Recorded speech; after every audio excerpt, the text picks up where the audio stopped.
Okay, let's recap what happened on the channel in November. And I know this video is going out midway through December and it's almost Christmas, but I've kind of been busy. I've actually been travelling for 4 weeks solid, which is really unusual for me. But I've had a lot of stuff that actually pays the lights, pays the bills, etc, etc. Keeps the lights on, I should say. So this kind of took a bit of a backseat.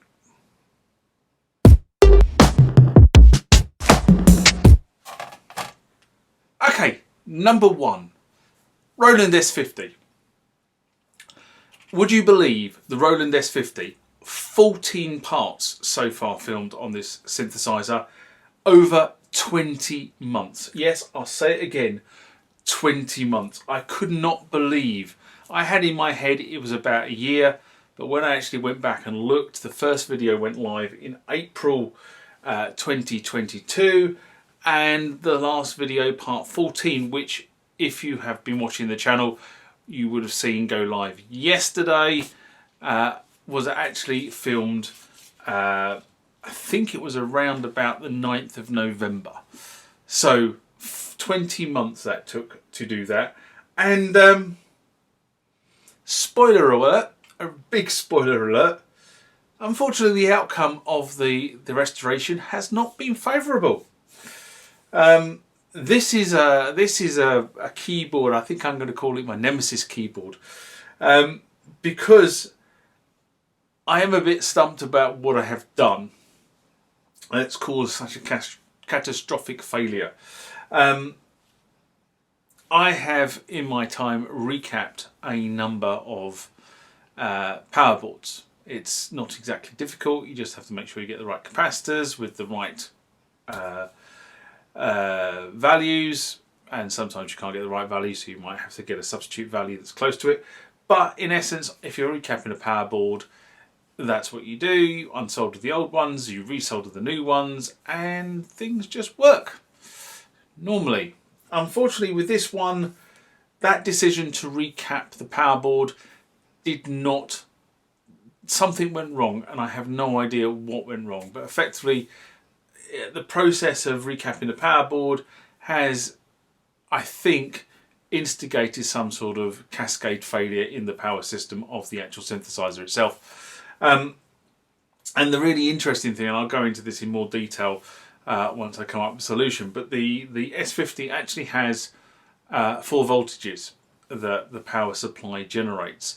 So it generates a plus and a minus 15, which is obviously what the audio rails run on. Then it generates a plus 5.2 volts, which is what the internal circuitry, so effectively a 5 volt power supply. And then for some reason it also generates a 6.2 volt feed. And it's the 6.2 volt feed which is the one that is difficult to work out how to do that, because it's an unusual voltage. 5 volts, 15 volts, plus or minus 15, plus or minus 12. They're kind of common voltages in electronic circuitry.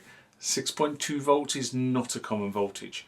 So I don't know why it generates it. Well, I do know, I can't remember exactly where, but it's something to do with the display. When I looked at it the other day, and for the life of me I can't remember what the reason was, but it does generate it generates this weird voltage.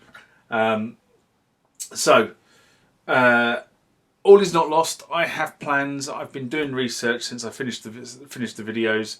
I may have a way forward. I may not have a way forward. But I'm hoping that before too long this sampler will be resurrected. So, spoiler alert, as I say, apologies if you haven't watched the video, but that really is the outcome. It's a bit sad. The sampler's gone back up to storage now, and that's where it will remain until I get round to sourcing or trying some other stuff.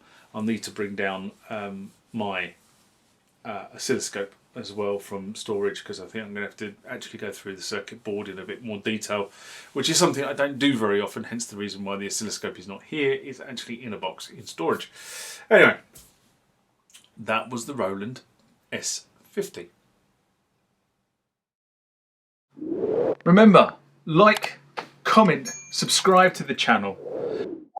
Go over to Instagram, and follow me there. Go over to Facebook, follow me there. That's where the normal notices are. And consider becoming a Patreon.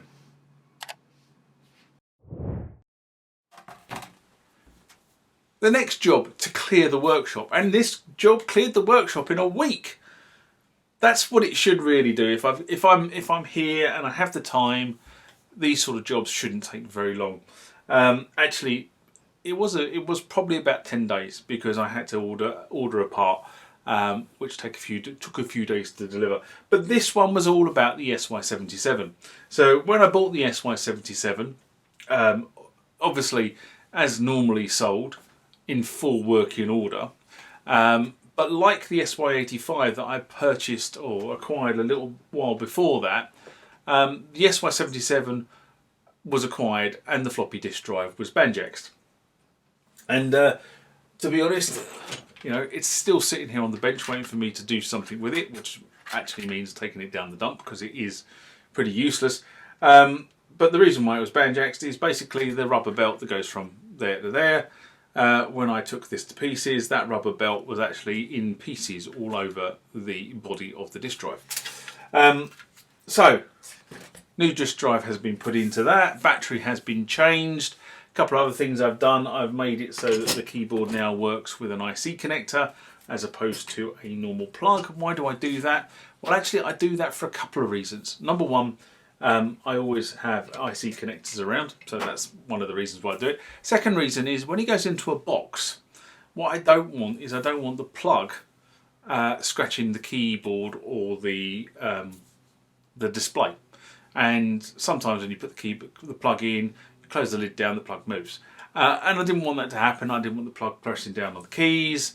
So I just have this policy that I just exchange I cut the cable off and put an IC connector on it, and therefore the IC connector can just merely sit across, and it doesn't, because it's not like sharp edges on it, generally tends not to damage anything.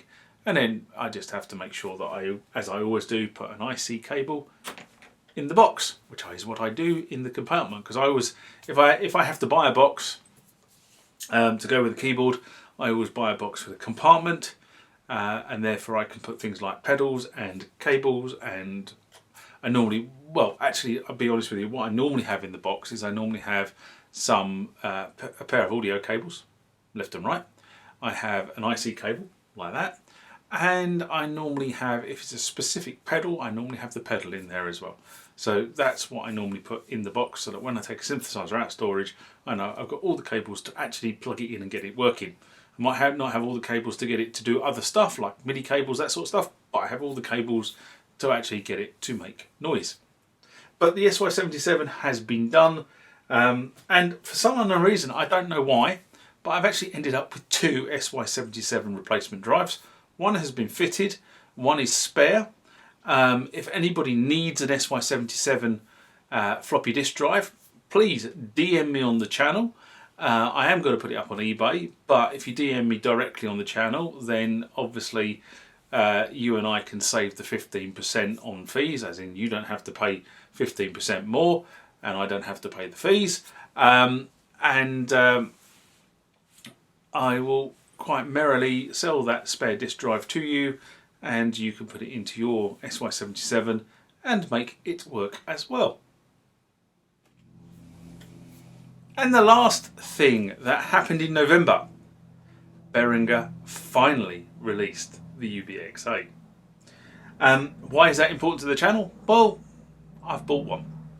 Yes, I have bought one. I tried to buy it the day that it was announced. Not a hope in hell, because none of the portals had it for sale. It took about 2 weeks to launch on the portals, and then when it did launch, it went up. I wasn't quick enough to order it immediately. I ordered it a few days later, and the initial launch stock, I was told by one of the guys who works in the warehouse, went out the door so quickly it didn't last. It didn't stay on the pallet for very long. So there were a number of people, or there are a number of people in the UK that have UB-Xas, as the guy in the warehouse said. Not many though. My UB-Xa is scheduled for delivery around about the 23rd of January, which is what I've been told by the distributor. So while I was hoping to have the UB-Xa here for Christmas so that I could play with it over the Christmas break, alas, I kind of resigned myself to the fact that wasn't going to happen, especially as I saw that it took 2 weeks to actually get the UB-Xa onto the distribution portals to actually be able to order it. So I know they've been pushing this product out, but I think they've been surprised by the initial demand, and the demand for this product is there. It's obvious it's there. So you know, that's kind of reality, isn't it? I've got to wait over a month. So I ordered it a few weeks back, and I've still got to wait till the 20th of January before I get it. But am I complaining? No, I'm not, because I think this particular synthesizer is going to be rather good. That's my gut feel. It's going to be rather good, and I'm not going to get into the Behringer, non-Behringer debate, because that is a very emotive subject with certain individuals. But the reality is, people have been wanting this synth since Behringer announced they were doing it. All the signs, all the demos that have been done by the people who've been helping develop this synth have been rather good. I have to be honest, the sound quality, as much as you can trust the sound quality through a YouTube video, has been good. Some of the videos have been well produced, so I am really looking forward to adding that to my arsenal. That will probably be my January and February taken up learning how to use that particular synthesizer. And I think that is about it. They were the three main things that happened to the channel in November. And on that note, you know what I'm going to say? Live long and prosper, and I'll catch you later. Bye bye.